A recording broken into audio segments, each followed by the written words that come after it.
তাদেরকে দেখাই বাঁধা গরু ছাড়া পেলে কি হয়। এই দেখো দেখো অবস্থা কি করেছে।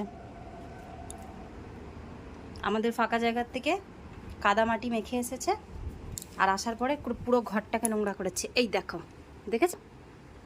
আজকে ভেবেছিলাম স্নান করাবো, একটু ছেড়ে রাখি, আবার আমাকে নোংরা করছে।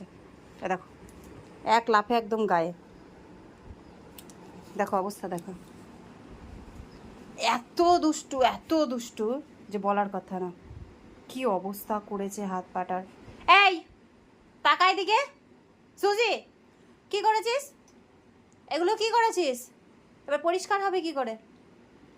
এত কাদা মাটি মেখে চলে এসেছিস, সেগুলো পরিষ্কার হবে কি করে বল? কে করে দেবে তোকে পরিষ্কার? আমি তো একদম পারবো না, আমি পরিষ্কার করে দিতে পারবো না। এরকমই থাকবি, আর ঘরটা তুই পরিষ্কার করবি। কি করেছিস ঘরের অবস্থা? এটা কি হয়েছে?